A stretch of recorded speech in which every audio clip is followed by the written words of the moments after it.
Премиерот Христијан Мицкоски изјави дека во моментов нема услови за предвремени парламентарни избори и дека следните избори се очекуваат во 2028 година.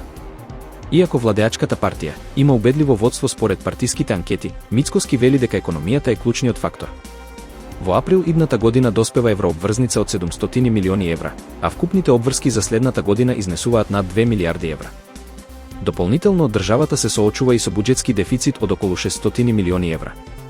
Премиерот нагласи дека приоритет е зачувување на макроекономската стабилност, ниската инфлација и растот на платите и економијата.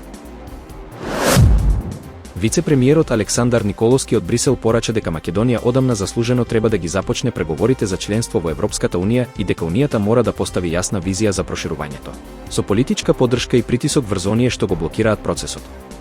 Тој истакна дека уставните измени не смеат да бидат нова точка за идни блокади и дека процесот мора да биде извесен.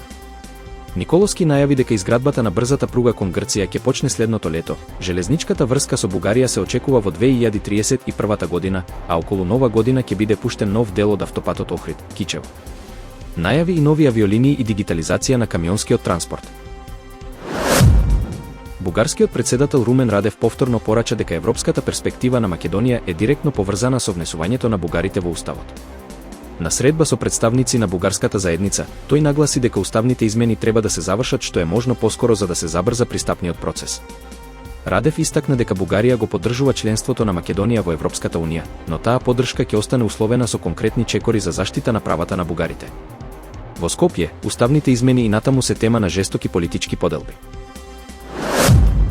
Министерот за земјоделство Цветан Трипуновски изјави дека откупот на тутунот се одвива согласно законските рокови и дека досега се откупени над 1 милион килограми, од кои најголем дел како прва класа. Просечната цена изнесува 419 денари за килограм, што е за околу 20 денари повеќе од лани. Тој најави дека откупот треба да заврши до крајот на февруари и дека тутунарите добиле значајна поддршка за зелена нафта. Министерот информираше и за истраги за злоупотреби со стоковите резерви и сомнителни договори за државно земјиште, нагласувајќи дека ќе следува целосна правна разрешница. Силната бура Бајрон предизвика хаос во поголем дел од Грција, каде 9 региони, меѓу кои и Атика, се под екстремно предупредување. Поплави и лизгања на земјиште ја прекинаа сообраќајната мрежа, а во повеќе места жителите се спасуваа бегајки на покривите. На островот Закинтос патиштата се под вода, а во селото Платанос водата влезе во куќите и уништи полиња, автомобили и добиток. Стотици домаќинства се без струја и мобилна мрежа, наставата е прекината на повеќе острови. Метеоролозите предупредуваат дека невремето ќе трае до сабота. Српскиот председател Александар Вучик изјави дека Србија нема да има проблеми со снабдувањето со газ, бидејќи се очекува наскоро да се потпише краткорочен договор со Русија. Тој ја поздрави одлуката на САД да ја продолжат лиценцата на руската компанија Лукойл до април следната година, што ќе овозможи нормално функционирање на 112 бензински пумпи во земјата. Сепак, Вучик предупреди и на логистички проблеми, нагласувајќи дека 51 населено место ќе остане без бензинска пумпа, меѓу кои и делови од северозападна и југоисточна Србија. Десетици илјади граѓани излегоа на улиците на Софија да протестираат против предложениот буџет за 2026 година, кој предвидува зголемени даноци и придонеси. Иако владата два пати го повлече документот, протестите не стивнуваат, а се најавуваат нови демонстрации низ цела Бугарија. Во првите редови се младите со порака дека генерацијата Z нема да молчи. Револтот е насочен и кон корупцијата, ниските плати и влијанието на поранешниот премиер Бојко Борисов и олигархот Делијан Пеевски. По ескалациите, председателот Румен Радев повика на предвремени избори. Унгарскиот премиер Виктор Орбан изјави дека Унгарија ќе ја тужи Европската комисија доколку го игнорира нејзиното вето за планираните санкции за купување руски газ и нафта. Тој оцени дека Брисел го заобиколил унгарското вето и дека станува збор за отворено кршење на владењето на правото. Орбан истакна дека Унгарија мора јасно да реагира на, како што рече, злоупотребата на моќта од страна на Европската унија. Во исто време, тој ја критикуваше Европската унија за корупциски скандали, наведувајќи дека и Брисел и Украина се соочуваат со сериозни проблеми со корупцијата.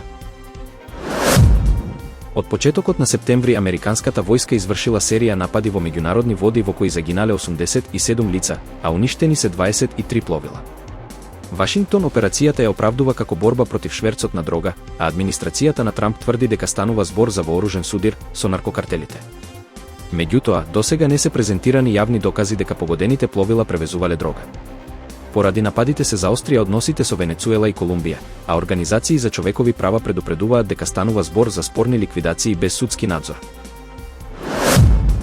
Председателите на Демократска република Конго и Руанда, Феликс Чисекеди и Пол Кагаме, потпишаа мировен договор во Вашингтон, во присуство на американскиот председател Доналд Трамп.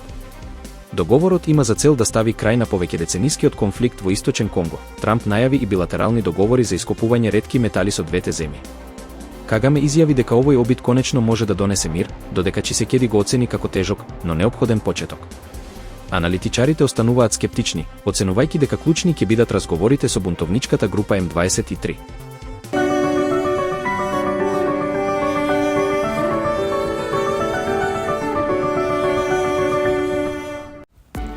Времето денеска облачно со повремени врнежи од дожд кои ќе бидат пообилни во југоисточните делови. Ќе дува слаб до умерен, а наместа повремено засилен ветер од југоисточен правец. Во Скопје облачно време со повремен дожд, ќе дува слаб до умерен јужен ветер. Од управата за хидрометролошки работи најавуваат дека под влијание на циклонска активност до крајот на неделата следува период на претежно облачно време со повремени локални врнежи од дожд, кои ќе бидат пообилни во западните и јужните делови. На некои од повисоките планини врнежите од дожд ќе преминуваат во снег. Минималните температури ќе бидат насекаде позитивни.